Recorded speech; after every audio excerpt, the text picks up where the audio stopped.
জোবরার কাছে কৃতজ্ঞ, এই বিশ্ববিদ্যালয়ের কাছে কৃতজ্ঞ, যেহেতু বিশ্ববিদ্যালয় আমাকে জায়গা দিয়েছিল এখানে আসার জন্য। এরপরে যে কোনোদিন একটা নোবেল পুরস্কার পাওয়া যাবে এটা কোনোদিন মনে আসেনি, তবে লোকে বলা বলি করেছে মাঝে মাঝে। চট্টগ্রাম বিশ্ববিদ্যালয় যখন নিজের পরিচয় দেয়, হয়তো বলে যে আমাদের বিশ্ববিদ্যালয় থেকে আমরা নোবেল পুরস্কার পেয়েছি, গৌরব করে। ভ্যান্ডারবিল্ট বিশ্ববিদ্যালয়ে তারা গৌরব বোধ করে যে আমি তাদের বিশ্ববিদ্যালয়ের ছাত্র ছিলাম। আমি তাদেরকে বলি যে চট্টগ্রাম বিশ্ববিদ্যালয়ে গৌরব করার কারণ বড় দুইটা, তোমাদেরটা একটা, তাদেরটা দুইটা। এই জন্যে এই পুরো কর্মসূচি যার জন্য নোবেল পুরস্কার, তার সমস্ত গোড়াপত্তন হয়েছে এই বিশ্ববিদ্যালয়ের সাহচর্যে। এবং সেজন্য এই বিশ্ববিদ্যালয় গৌরববোধ করতে পারে যে আমি শুধু এখানে শিক্ষক ছিলাম না, ছাত্রও ছিলাম এই বিশ্ববিদ্যালয়ের পাশের গ্রামের। সেই হিসেবে সে একটা বলতে পারে যে আমাদের বিশ্ববিদ্যালয় থেকে একটা নোবেল পুরস্কার পেয়েছে। আমি যেটাতে দৃষ্টি আকর্ষণ করছি সেটা হলো আসলে এই বিশ্ববিদ্যালয় দুটি নোবেল পুরস্কারের জন্য গৌরববোধ করতে পারে। একটি তো আমি ব্যক্তিগতভাবে নোবেল পুরস্কার পেয়েছি এখানে শিক্ষক থাকা অবস্থায়।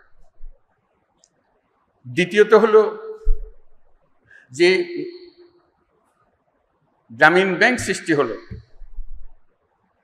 সেই সৃষ্টির গোড়াতেও কিন্তু চট্টগ্রাম বিশ্ববিদ্যালয়ের আইনে, গ্রামীণ ব্যাংকের আইনে লেখা আছে পরিষ্কার এই ব্যাংক কোথার থেকে আসলো।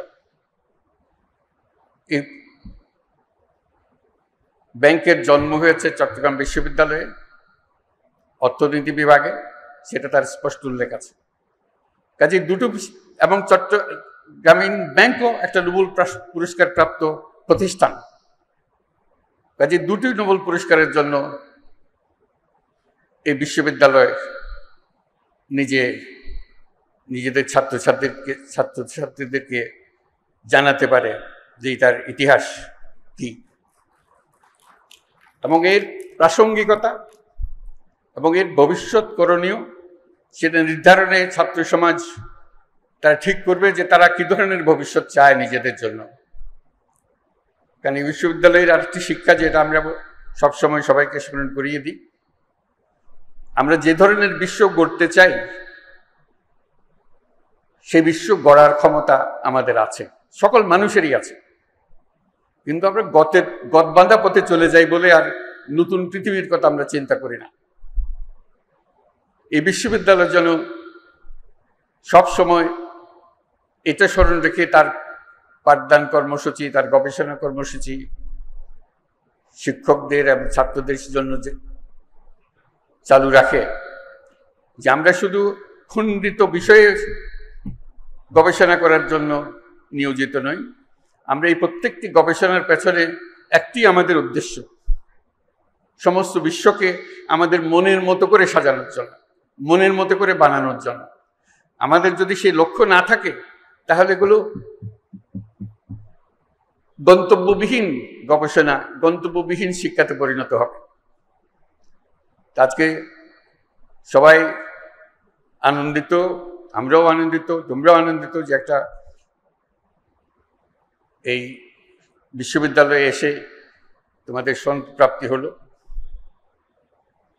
সবাইকে অভিনন্দন জানাই এবং আশা করি আমরা সবাই চেষ্টা করব যে পৃথিবীর ভবিষ্যৎ আমাদের নিজেদের প্রত্যেকের হাতে।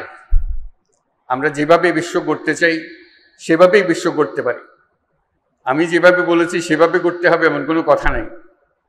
আমি আমার কথাটা বলে যাচ্ছি, অন্যরা অন্যদের কথা বলবে, তোমরা তোমাদের কথা বলবে, কিন্তু নিজের মনের একটা স্বপ্ন থাকতে হবে। এটাই আমার আবেদন, যে আমরা কি ধরনের বিশ্ব চাই, কি ধরনের সমাজ চাই, কি ধরনের সংসার চাই, কি ধরনের শিক্ষা ব্যবস্থা চাই, এগুলো আমার মনের মাধুর মিশিয়ে আমাকে বের করে নিতে হবে। গতের মধ্যে ঢুকে গেলাম, যা আছে সেটা মেনে নিলাম, তাহলে কিছুই পাল্টাবে না, কিছুই পরিবর্তন হবে না। আজকে এই দুই বিশ্ববিদ্যালয়, চট্টগ্রাম বিশ্ববিদ্যালয় এবং মহিলাদের যে বিশ্ববিদ্যালয় আমার জন্য সৃষ্টি হয়েছিল জোবরা গ্রামে এবং পার্শ্ববর্তী গ্রামসমূহে, তাদের সবার কাছে আমি আমার কৃতজ্ঞতা জানাচ্ছি এবং সবাইকে অভিনন্দন জানাচ্ছি আজকের এই দিনটির জন্য।